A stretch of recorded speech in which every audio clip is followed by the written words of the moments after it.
Hello, lovely human. I hope you are very well.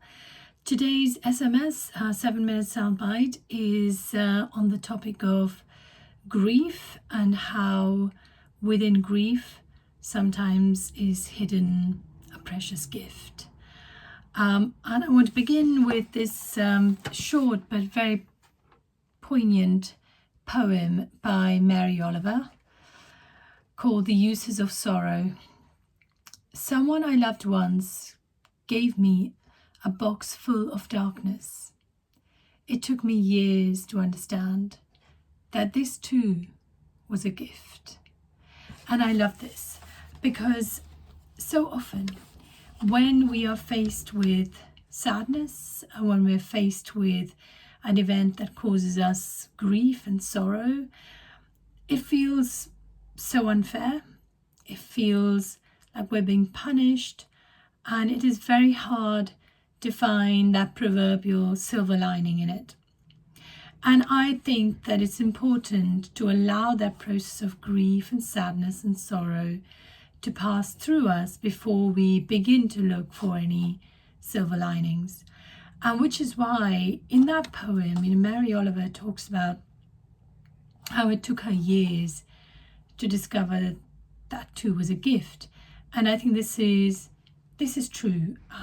It may not take you years. It depends on what that thing is that caused you grief. If it's something like a loss of a pet, or a loss of a beloved toy, that grief could be very intense, but it may not stay with you for years and years.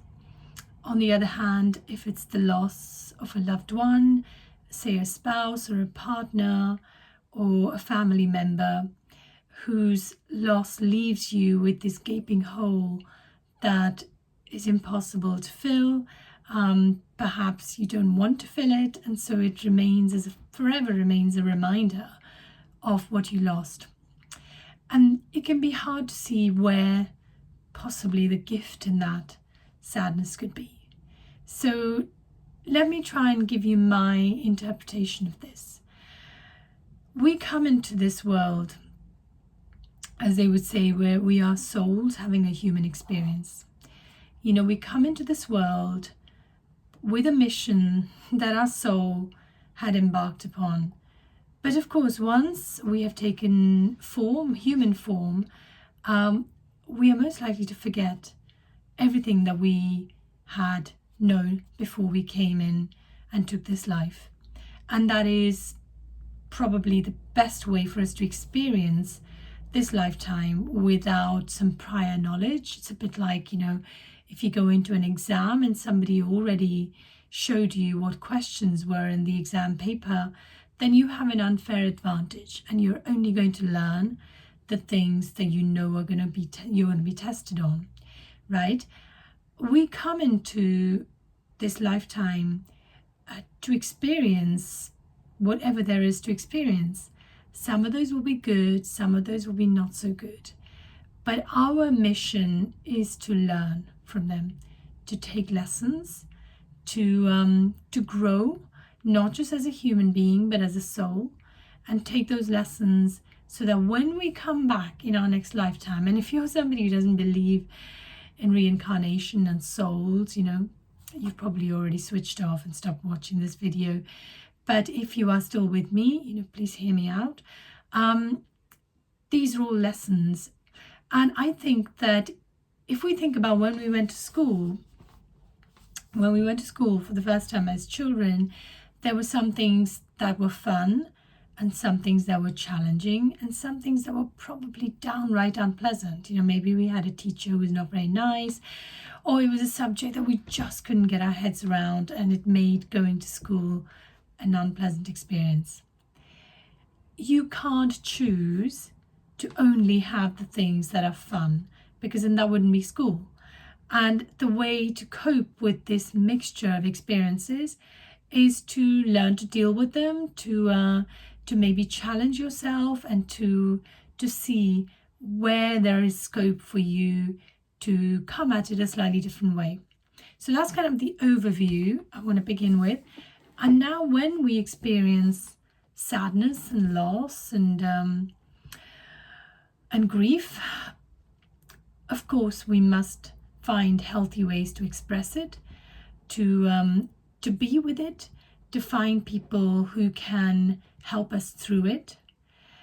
But we must be careful not to permanently wallow in it. And this is where, in that process of healthy expression, of healthy processing, sometimes we find aspects to ourselves or the people around us that give us those lessons that we so desperately need and perhaps came into this lifetime to experience.